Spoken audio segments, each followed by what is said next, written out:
Hi, everybody. Thank you for the invitation, Juan. Thank you for letting us be here. My name is Hania. I'm working for the HBR Foundation. I'm here with my colleague, Wes Geisenberger, who is the VP of Sustainable Impact Fund at the HBR Foundation. So both of us are here with the foundation, and so the foundation is a grant-giving arm accelerating the Hedera economy. Accelerating the Hedera economy, and it's dedicated. It's a dedicated sustainability fund, and the first actually by Layer 1 public network, focused only and solely on solving the climate crisis and the sustainable development goals. So I'm going to give it over to my colleague, Wes Geisenberger, who's going to explain a little bit more about Hedera, what Hedera is, and we'll be switching off between us two further. Great. Thank you, Hania. And I just want to say thank you to the UCL team, at Juan, Paulo, and greater team for having us here.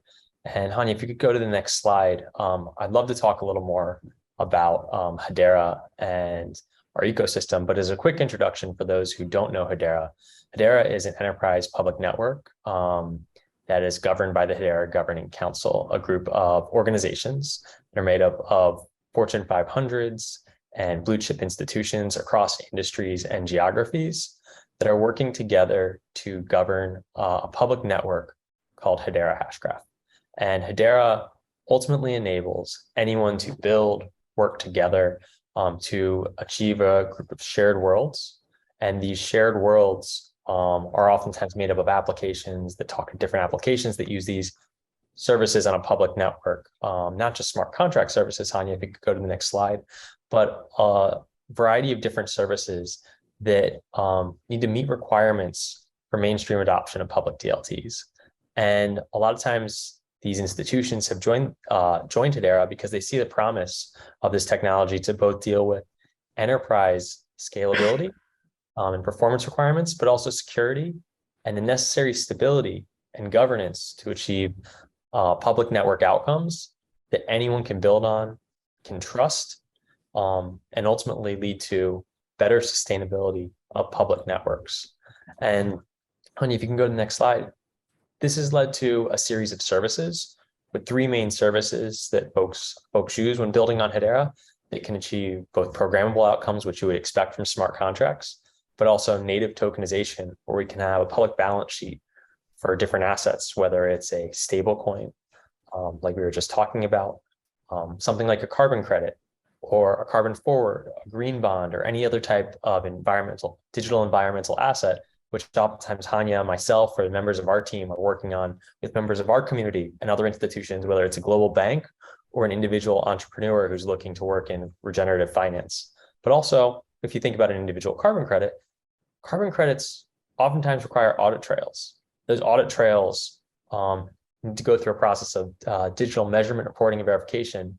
If we can go back to the slide for half a second, we need that audit trail to have a grouping of roles, actors, and data that they produce. And that's where our consensus service comes in to bring a publicly auditable log where anyone can know information about someone's identity, maybe a credential or an assertion, using things like decentralized identifiers and verifiable credentials that ultimately can roll up to verifiable presentations that link to tokens. And this is really important for individuals who want to actually verify a credit that they're buying. Maybe they're offsetting their airplane ticket. And they want to just know that it's a real offset with a real audit trail. Maybe it's an enterprise who's offsetting their corporate footprint, or they could be doing the same thing, but counting for their carbon emissions and making sure that they're accounting properly, following the full scope of their environmental footprint, scope 1, 2, and 3 accounting, but also their entire footprint and their partners' footprints. And governments probably want to know that because they have to meet nationally determined contributions and their commitments internally, and they may want to know it to the device level. And so we have a full suite of services on Hedera that really map well to the sustainability economy. And I think part of the reason is because we have this group of institutions that all have sustainability at heart and have been giving us requirements as part of that governance process and helping control the roadmap as part of their role as governing council members to better incent the network to grow in a way that matches their requirements, but also matches what's happening in the real world. And as part of that, Hania, if you can go to the next slide, we're looking to bring the balance sheet of the planet to the public ledger. And we see that as really important because we have a lack of trust And that lack of trust is oftentimes because of the opacity of these digital environmental assets, sometimes because they're complex to understand and they have 15 different parties involved in making a single asset that adds up to a metric ton. And sometimes it's because there really is too many parties involved, and sometimes there's misaligned incentives. But if we're able to bring these assets with audit trails to a public ledger, trade them programmatically in a way where we can actually know the asset that's being traded in real time, and the asset has that audit trail for veracity, not just from a financial sense, but from a data sense, then we're able to actually make a really big dent in some of the issues in transparency that are required, coming out of events like COP27, going back to the Paris Agreement, and even before that, to the Kyoto Protocol. And so going to the next slide is part of what we do with the sustainable impact funds and bringing the balance sheet plan to the public ledger is we've set up 5 key goals. And one is making climate finance auditable, not just in the sense of trading systems like a centralized exchange that exists, but actually building new types of decentralized finance systems that we call regenerative finance, and not just in the spot market for something like a carbon credit, but going all the way through the auditable process of measurement, reporting, and verification, and understanding where finance comes from, whether it's a green bond, a carbon forward, or any other sustainable debt instrument. And we like to follow that audit trail from a financial perspective into the different rules of how people are getting to outcomes and digitizing and open sourcing methodologies, understanding how data is produced, who is producing that data, how are they even paid using those instruments, and then ultimately using that to form new types of attributes beyond what carbon markets traditionally measure today. Because in Web3 ecosystems, if we're able to understand how these roles and actors interact following the rules, we can understand what actors are getting paid as they're doing validation and verification by hopefully an increasingly diverse set of parties of what today is really 27 or 28 certified validation and verification parties by the largest registries in the world. And we can understand when they produce that data or verify something, that the incentives are right, they're not taking advantage of the folks doing the work from a financial sense or taking an outsized margin.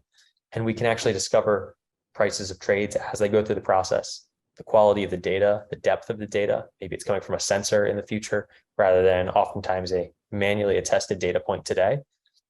And we can ultimately discover what the value of these assets are beyond their methodology and their lowest common denominator of a metric ton. And I know today we're going to be talking a lot about how we discover that global carbon price, but ultimately the carbon price is important because we want to understand in relation to things like company footprints, country footprints, how we can better get to a point of not just financial auditability of the cost of emitting, but actually, are we properly accounting for those emissions? Are we properly accounting for those carbon sinks and offsets as part of it? And we want to make ESG reporting credible, not just for carbon, but also for things like water rights, biodiversity, and other externalities that commonly aren't measured that we need to measure and bring back into our public balance sheets, whether it's at a company or a country or internationally. And so Anya, if you can go to the next slide. So as part of this process at the Sustainable Impact Fund, what we've started to do is measure what we call a market life cycle, starting with emissions reporting and enabling infrastructure that supports both the reporting, how we invest in forwards, bonds, and any type of future finance that enables these auditable projects that are ultimately discovered and traded, taking that to a point of liquid trading from oftentimes what is trading a very illiquid asset that trades in mostly OTC markets today, although there are some centralized exchanges and a very few set of decentralized finance mechanisms that aren't quite fully decentralized yet, and taking that to a point of compliance, reporting, and disclosure against the emissions that are being reported for different companies. And what we've done, if we can go to the next slide, is start to invest in each of these areas.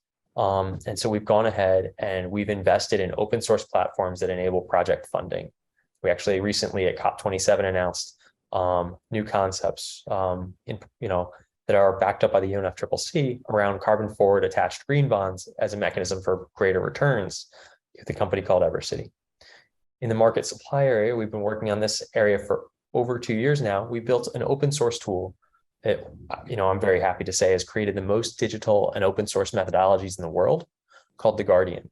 And we have a community that built on the Guardian that has created a library of methodologies that we call policies, digital methods, that actually have mapped these environmental rule sets where we can understand the roles, the actors, and the data that they produce in a way that's scalable, so we don't have to spend hundreds of thousands of dollars developing a methodology digitally that isn't consistent with other methodologies. And so you could think of it as a methodology factory that ultimately, when it reports, anytime a data is reported on Hedera, we have a series of tools that are built on top of it and what we call data management and tooling that enable this area. If we can build out the slide a little further.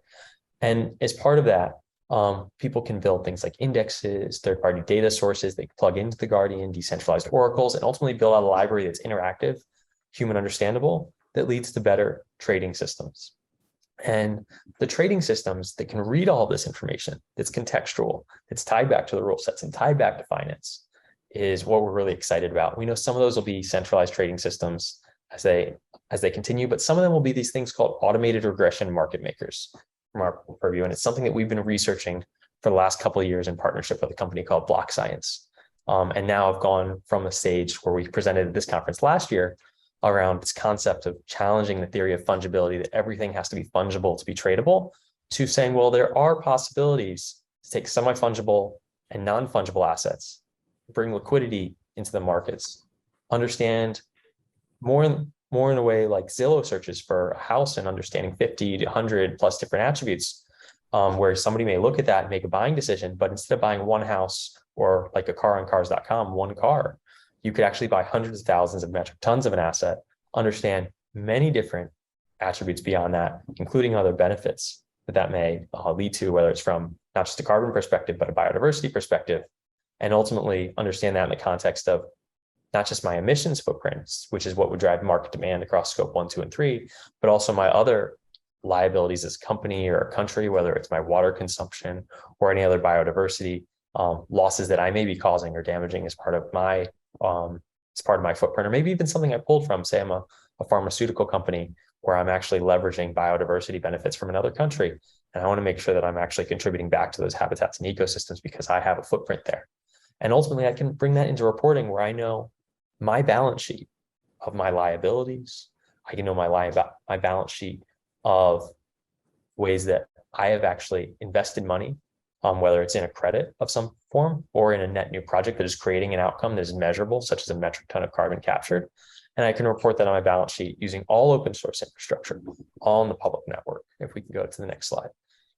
And so as part of that, we built out an entire ecosystem where we are able to map methodologies, actors, data they can produce against different project types, all on Hedera. Just as a quick summary. These assets leverage the Guardian, which produces tokens that follow standards that are mapped to those policies, identities, signatures, devices, systems, and people. They can be held in wallets on the public ledger, natively on Hedera, not wrapped in a smart contract per se. And ultimately traded, though, with interoperable programmable smart contracts, which is really important to being able to see every token on the public ledger, but still being able to trade it programmatically. And every token can have a linked audit trail using things like our consensus service, so that ARMs, which effectively are smart contracts controlled by machine learning models, can read the entire audit trail beyond that individual token balance. And any individual enterprise, government, auditor, regulator can understand the footprint, whether it's in the carbon market, nature markets, biodiversity, or other aspects of not just the data attributes of that token when they want to do nationally determined contribution, nested counted reporting as part of, say, a global stock take, but they can also understand their individual footprints very granularly in a way that's automated, like has never been able to be done before. And so this is something we're really excited about. And we see as a net new opportunity with this type of technology. Hani, if you can go to the next slide. And so as part of this, just as a quick overview of the Guardian, we're able to take this data down to a sensor level of any measurement, reporting, and verification process or data produced in that process that the Guardian can read, ultimately mint a token, improve retirement when somebody wants to claim that liability. You can go to the next slide. We use things like DIDs and VCs, which I referenced earlier, that produce that data to an extremely auditable level. Say in a renewable energy credit, that may be a meter registering that energy has come back on the grid and it's added up to a megawatt hour to produce a REC or a guarantee of origin. If we can go to the next slide. And every single role and actor is part of what we call a trust chain, is tied back to that metric ton, goes through the calculation or process of a methodology all on chain in a publicly auditable way. So we can follow this process and get to a point of understanding in an audited process what a token is or is not in the context of a market in a comparable way, where we can build tagging systems and analytics that actually look at every single metric ton individually for all of its attributes and make them searchable on a public ledger.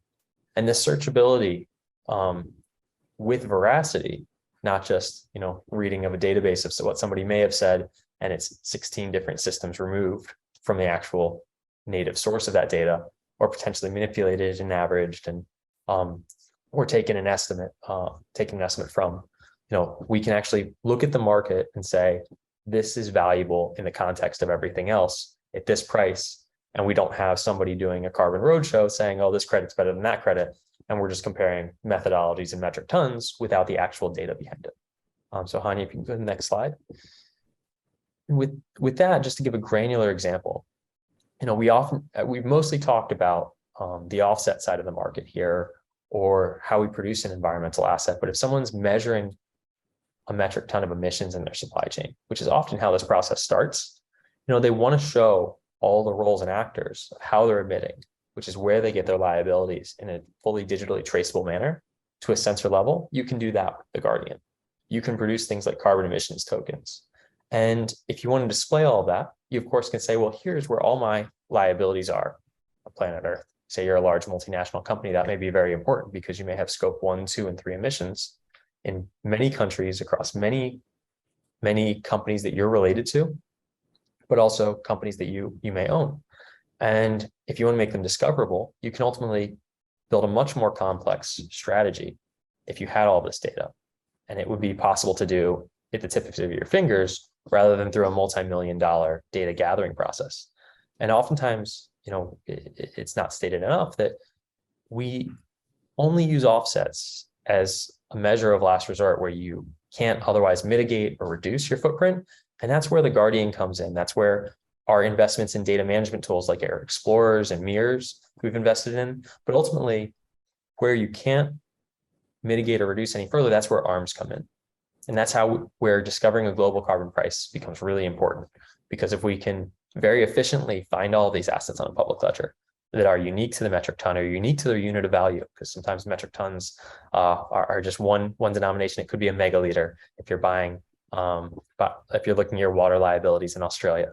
But the idea is you should be able to find these assets to their unique unit of value in their unique place with their unique attributes and understand what that price is relative to the things in those unique places with those similar attributes or the same attributes. So if we can go to the next slide. And that's where this idea of a market and a marketplace comes in. And I'm going to pass it over to Hanya to talk a little bit further about this, and I'll chime in from time to time as well. Thank you so much, Wes. I believe that we're a little bit short on time, so I'll try to speed through it a little bit. But hi, everybody.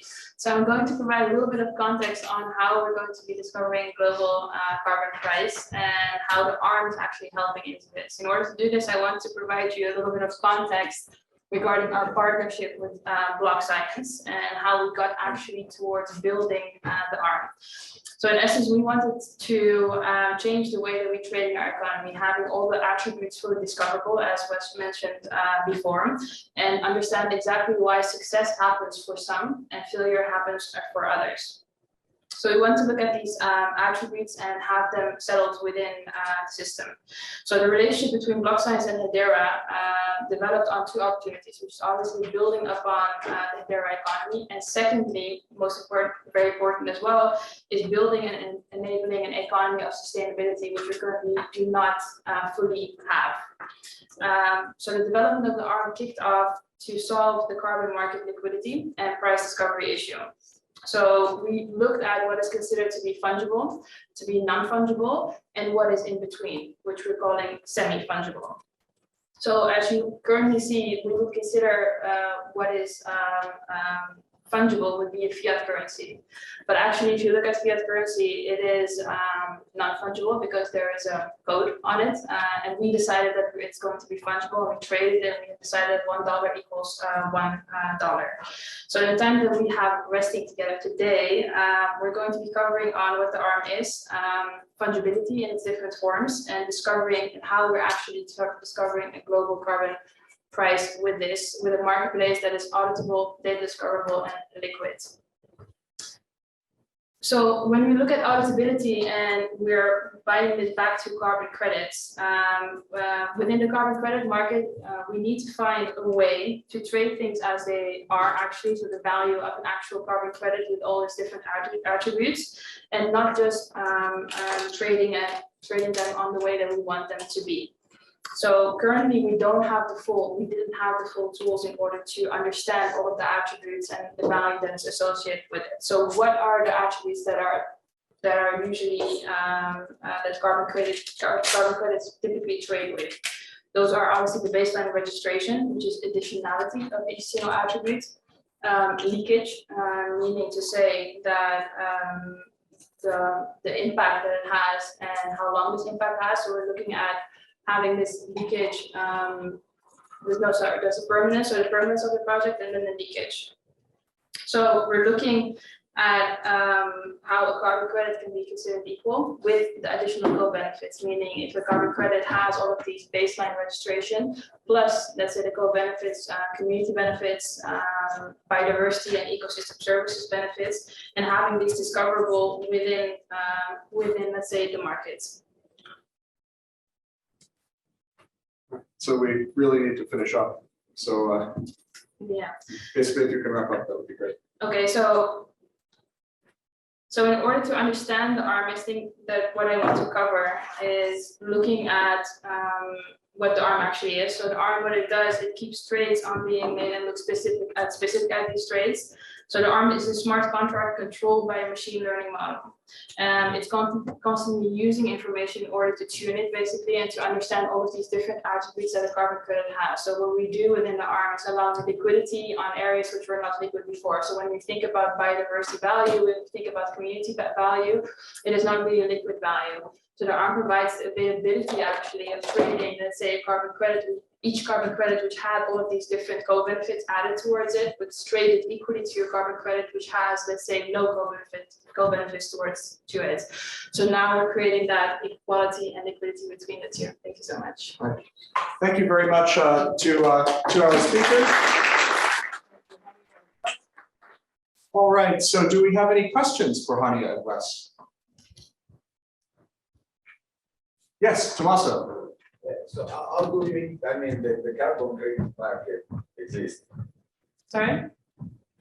The carbon credit market exists, I mean, it's a central market. So how do you interoperate with existing market, I mean, with this token? Because people don't use, I mean, the two trade carbon without using the other. So I think that the carbon credit market is currently going through a lot of development and innovation in itself. So there's a lot of questions in terms of the quality of each single carbon credit. And what Wes has just previously mentioned is we have a tool which is the Guardian. And the Guardian is a policy workflow engine. And in essence, what we do is it's called a digital measurement, reporting, and verification system, where every single attribute of, let's say, what makes up the carbon credit is being registered, and it's fully traceable to whatever source it comes from. So we're talking about the quality from the project developer. We're talking about what kind of attributes and additionalities it has more, like full baseline registration, all these different things, fully visible for every single, let's say, the buyer that wants to see it. So we're operating that, basing that upon methodologies that already exist. We're not making anything up here by ourselves. We're working with the market in order to improve it within that. And the ARM, what it does, it takes all of these different attributes that are actually from the Guardian process, in essence, and makes them discoverable, each one of them, and therefore also allows liquidity and tradability with these assets, creating a better carbon market. So it's not that we're creating this entire new market, we're improving the way that carbon credits that are already existing have this discoverability element within them. Does that answer your question? Yeah. Yes, only one thing. What are the incentives for people to use it? Most of the people buy it. Who are the people, the buyers, you mean? The buyers. So both buyer and seller. So there are multiple incentives actually.